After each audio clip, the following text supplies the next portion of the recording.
Yo, what's up, chefs? It's Vinny, and this is going to be the highly requested final endgame version of my budget friendly triple element monk build guide. Following the exact same philosophy as the last video, I'm going to do everything I can to waste as little of your time as possible with the actual video portion, but still give you as much information as possible to actually help you get to the point where you're blasting through T15 maps, blasting through pinnacle bosses, and making a ton of currency. So, I had to make a brand new, fully updated trade links Google document for the end game. It's got all new items with a bunch of information here, all the way up to and including your jewels. Everything is listed here. I've got the Hoa gloves, I've got budget gloves, etc., etc. And I would highly recommend before you use the document that you just read through this little section here. Shouldn't take you too long. We've also got the frequently asked questions document as well. I've made plenty of updates to this over the last couple of weeks. Charge staff explanation, how do you get your spirit, how do you get enough spirit, evasion versus energy shield evasion, when to go chaos inoculation, etc., etc., etc. I've had hundreds of people ask me, how do you get your charge staff, power charge stacks? It's the first thing on the document. If you ask me how to get power charges, I might have to ban you. Moving back to the guide though, same as the last one, I'm just going to do a brief demonstration of kind of the power of the build and what you can be expecting once you make the decision to actually use it. So let's go to the boss first. What I'll be demonstrating here is the T5, so the final difficulty of the Breach boss. This is after you've already gotten all of your Breach Atlas passives. You really do not need to do this boss at all. Like I said, you've already got all your Breach Atlas passives. This is just an extra challenge, and he can drop an additional piece of loot. But I wanted to test the full limits of my build on this low budget. So let's see what it looks like. Spoiler alert, if you don't want to see this boss, in video form and you want to do it blind for the first time, skip ahead now. Although you're not going to see many mechanics. So he starts off, he does a little finger gun attack. Then he's going to throw a meteor at me. You just roll out the way, easy peasy. Now he's frozen. He's already taken 13 million damage. He's just getting obliterated. He does one little hand lightning attack. You have to get out of it or you have to dodge through it. I'm deciding to get out of it because I haven't done the boss fight many times. I one-shot him pretty much every time. And now he goes towards phase 2. You get a little bit of free time to attack him. He gets frozen again. And he's gone. Easy peasy. 3 attacks, 3 mechanics. Low budget. Absolute blast. Moving on to the defense and clear speed section, I've got a brief demonstration of a map here. This was a T16 corrupted delirium installed map, about as hard as it's going to get. I did do harder maps on stream, but this one shows a good example of how you can make a ton of profit with this build. I'm sure there are people out there saying, Vinny, can this build make a lot of money? How does it do in maps? So let me show you. Actually, just to make everyone's life a little bit better, let's up the speed a little bit here, and then let's watch. Whoops, hold on, let's redo that. Link these clips, up the speed just a little bit, and now let's get to it. So this isn't going to be 100% speed, it's going to be a little bit quicker, but just so you can kind of see what's happening here, pay attention to the life and energy shield. You'll notice it barely moves, and I mean, the loot is just raining from the sky, it's probably like 50 plus exalted orbs from this breach, orb of chance, chaos orbs, 100 breach splinters, etc., etc. I mean, it's just free. The whole screen's just exploding. Easy peasy. And this wasn't even, the final version of the build. I still made a couple of updates after this, which are included in the guide. It's actually stronger than this, but just to give you an idea of the amount of currency you can make on a low budget. Now let's hop back into the guide and we're going to quickly go over the skills. If you were one of the people that watched my previous build guide video that takes you step by step from level 1 into the early end game, you'll notice there aren't a lot of differences here. And with that being said, I'm not going to spend too much time on the skills.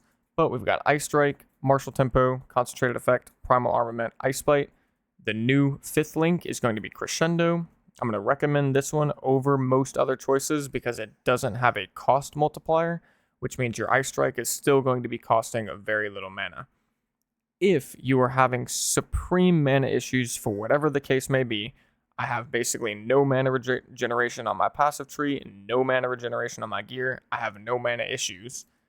But if you are, and once again, do not get plus to level of melee skills on your gear because that will make you have mana issues. But if for whatever reason you feel like you're having mana issues, you can put inspiration in this 5th slot. You will lose out on some damage, but you'll forget your mana flask exists. You'll never need to press it. Moving on to Tempest spell though, we've got Font of Rage, Heavy Swing, Close Combat, Super Critical, and Inspiration, because Tempest spell actually does have a pretty big mana cost, especially when you slot in Close Combat. I currently don't even have my 5th link for Tempest spell. I don't think it's necessary at all, but if you want to shell out the extra currency and get the 5th link here, if I had to choose right now, I would choose Inspiration.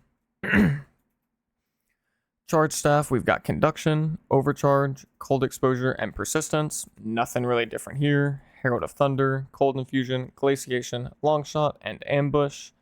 Herald of Ice, Lightning Infusion, Magnified Effect, Innervate, and Shock Siphon. This one's a little bit unique and kind of new, so I'll touch on it. There's not a lot of good options for the 4th slot here, and realistically, if you took this out, you wouldn't really notice much of a difference, assuming, the build is working good for you, you've got the right gear, the passives, etc. But what this will do is if let's say you're doing a breach on a high tier map, when you're getting these big chain explosions, you'll be recovering energy shield for it, which can be an extra defensive layer. Although, like I said, if you slot it out, you're probably not going to notice it. Hand of Chalupa, we've got Hypothermia, Freezing Mark, and Heightened Curse.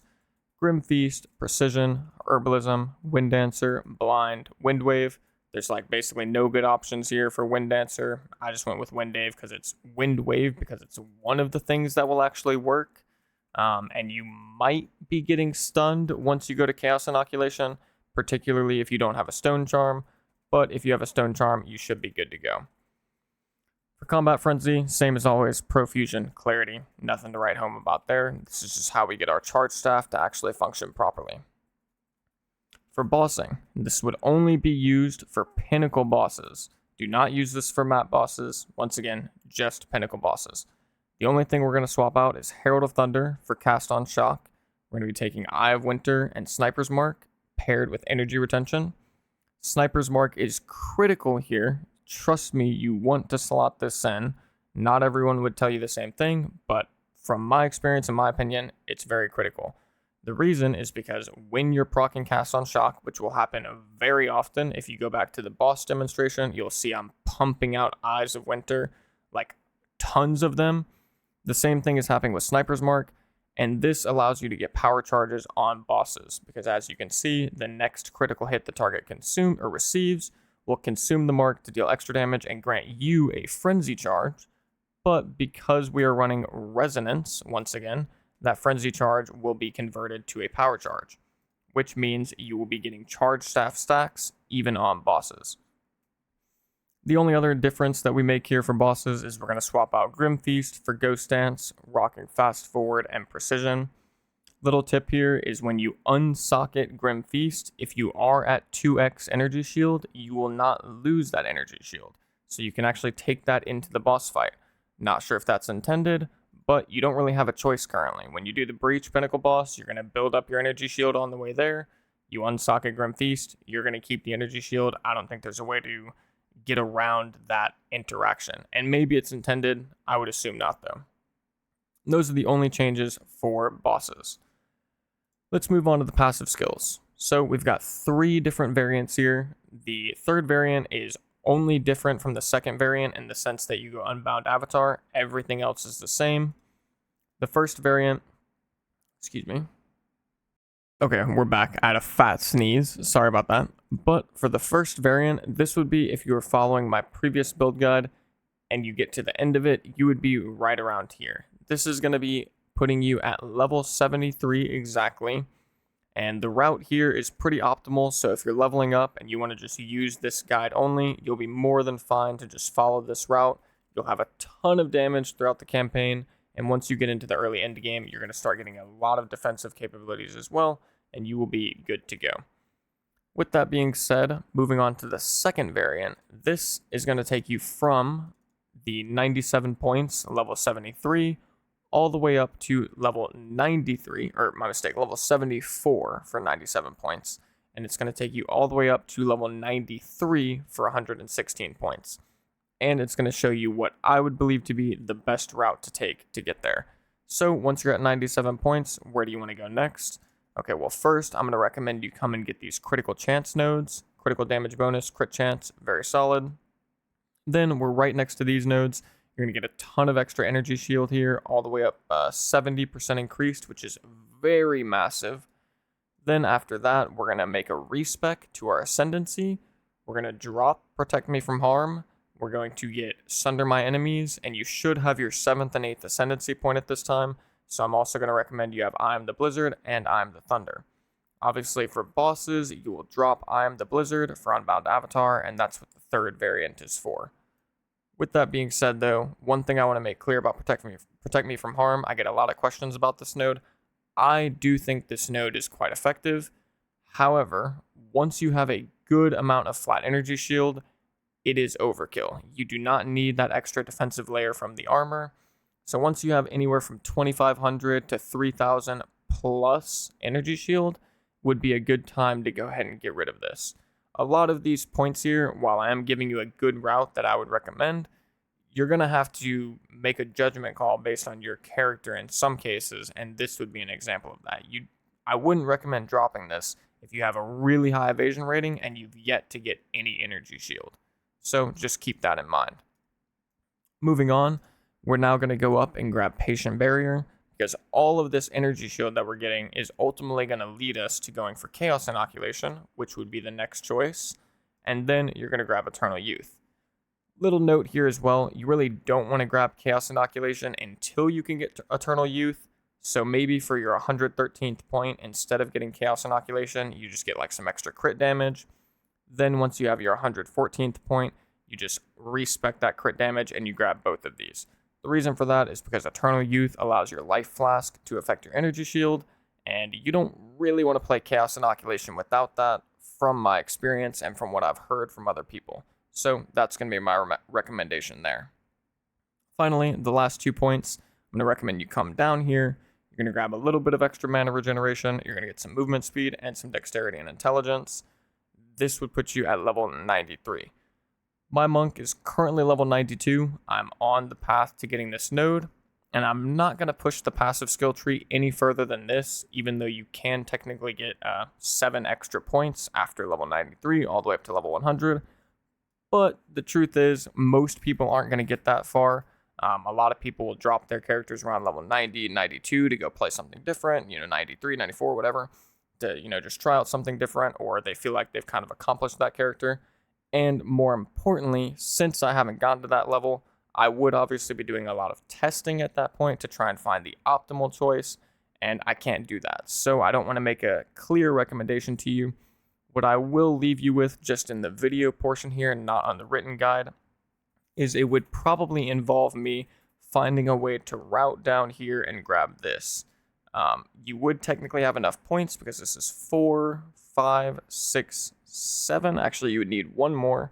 So I would have to unsocket something elsewhere to make that work. But that's kind of what I would be looking towards, is to get Subterfuge Mask. Do with that what you will. And finally, let's go ahead and move on to the gear section.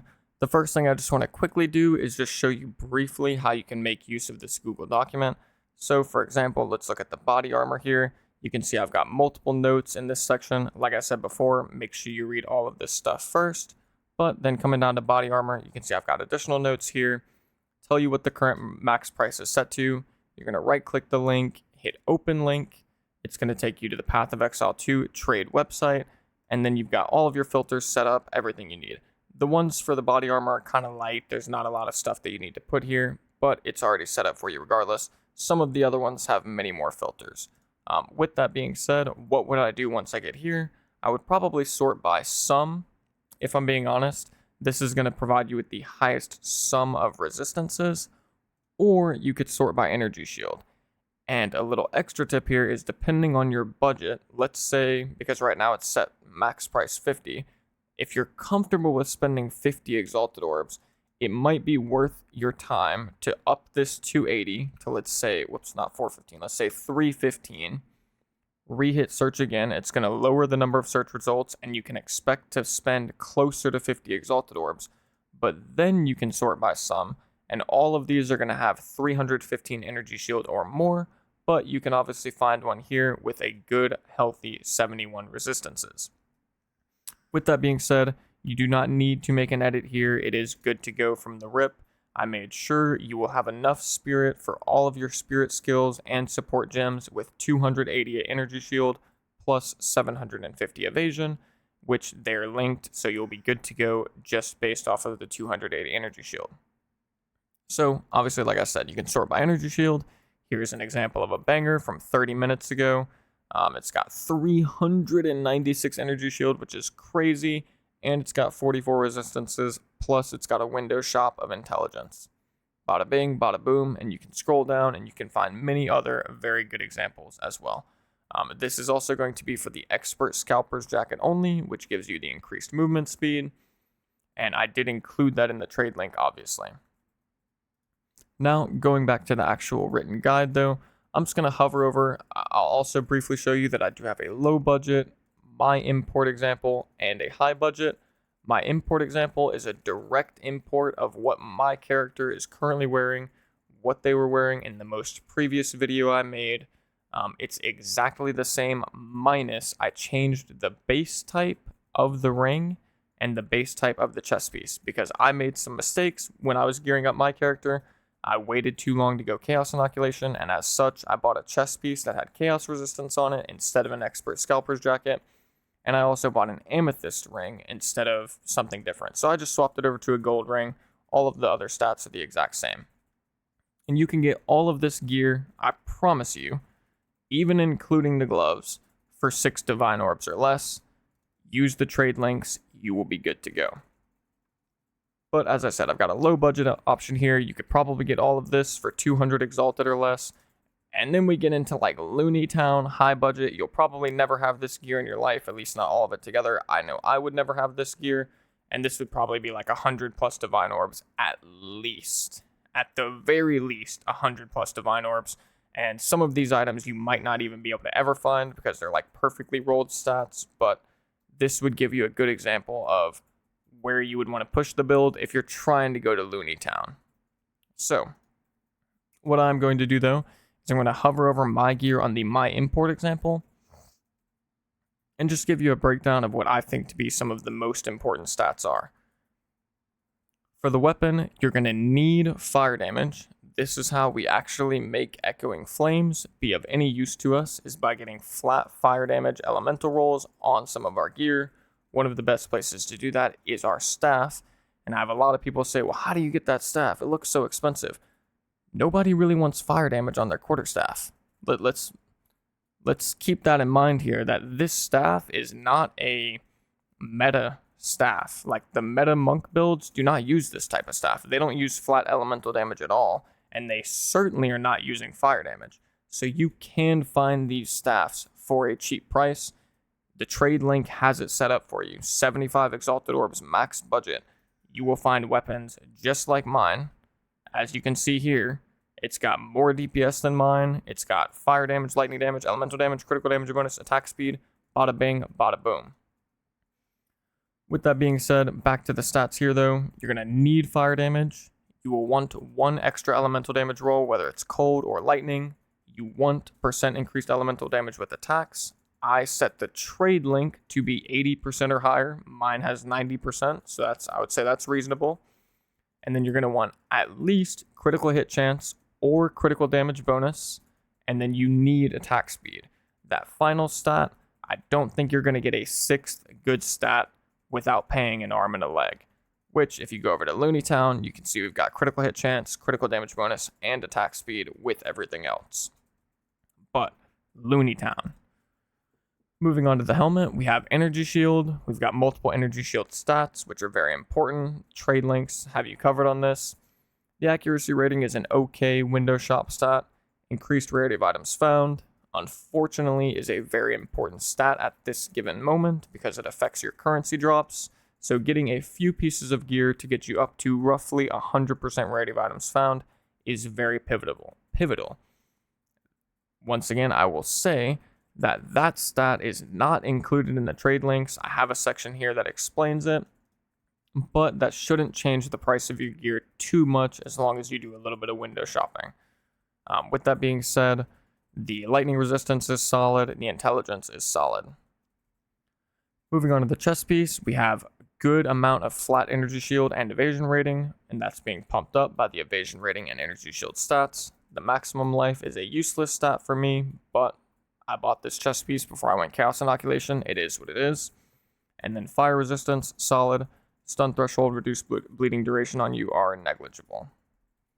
Belt, we've got armor, max mana, both solid window shop stats. Same thing for the increased flask mana recovery rate. The things that really matter though are the suffixes, which is going to be the +1 charm slot at least to get us to the stone charm, which I think is kind of mandatory if you want to go Chaos Inoculation, because your stun threshold is based off your life pool, and since you're going to 1 life, you are all of a sudden very easy to stun, but the stone charm helps us out with that. Then additional resistances is key, so getting 2 more resistance suffixes and trying to get those as high as possible, very helpful for making your whole gear set come together and actually get you capped on those resistances. Moving on to the boots, I'm going to recommend 25% increased movement speed or more. Some people might say going below 30 is a mistake.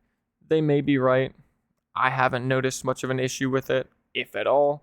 Ice Strike is already blinking you around to everything, so really is it that big of a deal? You can find much better stats besides the movement speed if you're willing to accept 25% increased movement speed instead of 30. So do with that what you will. Obviously, we're pumping up the energy shield as much as possible. Increased rarity of items found, very good window shop stat.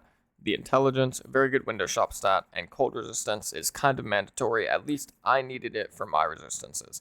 And I would recommend getting some resistances on your boots. We've got the rings. We'll go over those next. You're going to want flat elemental damage rolls for your prefixes. This is very important and will provide a massive increase to your DPS. I cannot stress that enough. If I take off both of my rings currently, my DPS goes from like 150k to 100k. So getting those flat LE damage rolls is very key. Ideally, for the third prefix, you would maybe get a % increased of an element damage. Cold or lightning would be the best here. Mine had fire, but I'm okay with fire. Fire is also good as well. And then finally, for the suffixes, you're going to want some resistances or attributes, whichever you kind of need at that time. Same thing with the other ring, very similar. If I could change anything about this ring, I would obviously get rid of the max life and put another flat elemental damage roll on there. But with that being said, this is still a very good ring as it provides me a ton of resistances. Moving on to the amulet.